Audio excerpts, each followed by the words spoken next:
Hello everyone, I'm Iriris. Today I'm going to talk about Detective Conan. I'll be discussing Detective Conan Manga Chapter 1107 today. First, let's quickly recap the happenings in this chapter. The chapter begins with Conan and Kuroda's conversation. Kuroda, in fact, went to America on a secret mission. In America, he would have to meet Amanda. Back 17 years we go. Kuroda tells an officer it's the Japanese police and he needs to meet to Amanda after tied up the men who attempted to knock him out. However, he did not receive a very positive response. In the next panel, we see Ram and Amanda. Amanda asks what happened to her bodyguards. Ram says that his left eye is like a photographic memory and that he never forgets anything he sees with it. They easily knocked the guards down because, according to Ram, he can remember all their habits from prior encounters. Seemingly, the organization grew as a result of manipulating the important figures in politics and business using the knowledge they acquired in this way. And they were attempting to threaten Amanda this time. Ram claims that he once had both of his eyes like this when Amanda compliments him on having a very effective eye. Amanda planned to use SWAT to capture them.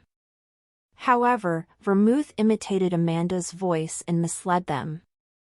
Ram says that they have finally found Amanda's weakness. Amanda's weakness was Asaka, whom she raised as her daughter. Asaka, who is currently hiding, will be revealed, according to Ram, if he threatens to kill Amanda with the poison he takes out of his pocket. Additionally, Ram claims that Amanda will support them if Asaka ends up in his hands. However, Amanda drinks the poison herself while it is in Ram's hands. Ram gives the order to his men to look for Asaka after realizing Amanda will pass away. He also tells Amanda, who is about to pass away, that Ram is not a moniker but rather a code name that she got from her father. We see Haneda's room on the next page. Asaka is also there. While the two are conversing, Ram and his men visit Haneda's room. Haneda replies that there isn't an Asian woman in her room when Ram asks if there is. Haneda uses electroshock device to make Asaka powerless before hiding her behind the library's files. And he gives Asaka the shogi stone. Ram and his men return to Haneda's room. Ram goes to inspect the files after claiming that the library's files are only playing a few millimeters. Haneda calls out to Ram and stops him. Haneda says Ram represented Karasuma, who is in poor health, in an international economic forum around 30 years ago, 47 years ago now. Meanwhile, Kuroda finds Amanda. Ram's men are beating Haneda in the other panel. The men say Haneda will not speak and that they must go immediately. Ram tells his men that he will make Haneda take the poison. Kuroda is looking through Amanda's dying message on the other page. Then Kuroda asks the hotel staff for Haneda's room number. This is the chapter's quick summary. It was a truly amazing chapter. The chapters keep getting better and better.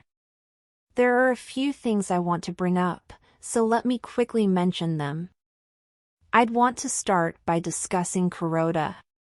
Kuroda did, in fact, go to attend the tournament on a secret mission. Kuroda doesn't seem to be able to catch up at the end of the chapter, despite his attempts to get to Haneda. But I'm quite curious to know if they encountered Asaka. How was Asaka able to escape Haneda's room? Ram must have checked the library's files already since he had a suspicion.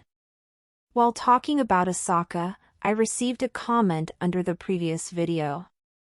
The possibility that Kuroda, like Akai and Furuya, might be a spy who has infiltrated the organization is mentioned in the comment. In all honesty, I believe this is possible if Wakasa truly has no connections to the organization. Because the Hybera sensor actually activated in that chapter. Hybrid Sensor may have worked against the former spy Kuroda since Hybrid Sensor had previously reacted to Okiya. The main reason I believe this is possible is that the Hybrid Sensor has never been wrong before. What are your thoughts about it? Is the Hybrid Sensor incorrect this time? Who is the person who, if someone, is there and connected to the organization? I'd want to add a little note here. As you maybe know, a trailer video for Chapter 1103 was released roughly 2 months ago. And in about 0.50 seconds of the video, you can see Ale next to the number 1 when you watch it slowly. Ale is a beer type. Do you think that any of these two, whichever one is connected to the group, or Akai Tsutomu's codename from his time in the organization? Or am I simply overthinking some things? I'd love to hear your thoughts on this, so please share them in the comments. Also, Amanda's request became clear in this chapter. Amanda only asked that Asaka bring the Night Stone. When she started talking like that in the previous chapter, I thought she was requesting something else. I was wrong. To be honest, the thing that surprised me the most in this chapter was Rom's main goal, which was to threaten Amanda by using Asaka.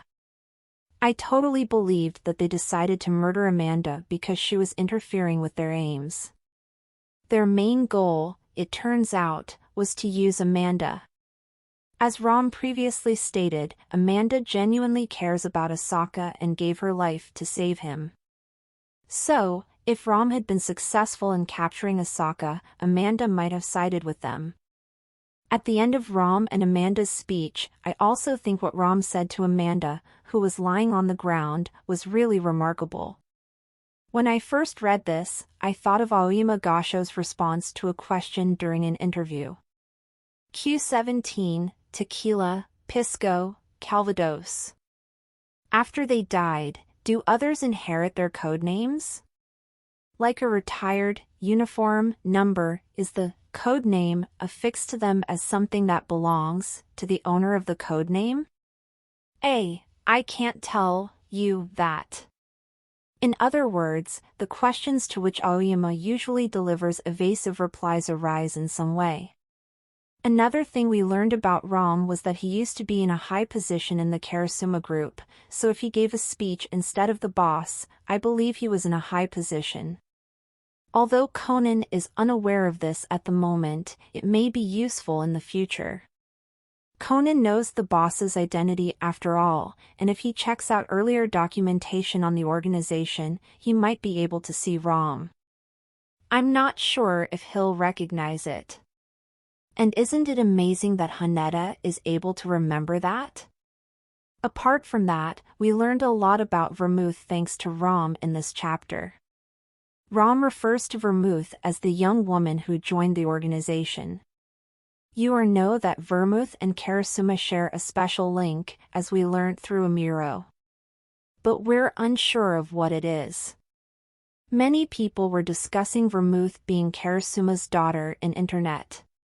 Would Rom have referred to Vermouth as the young woman who joined the organization if she had been Karasuma's daughter? Vermouth would most likely be like Rom and Sherry if she were Karasuma's kid because she was born into the organization. I'm not sure, maybe he said that on purpose. And lastly, Haneda Koji. I felt terribly sorry for Haneda.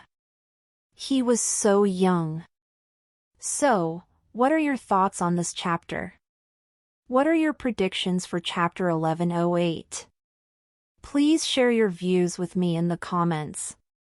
That's it for today. Thanks for watching the video till the end.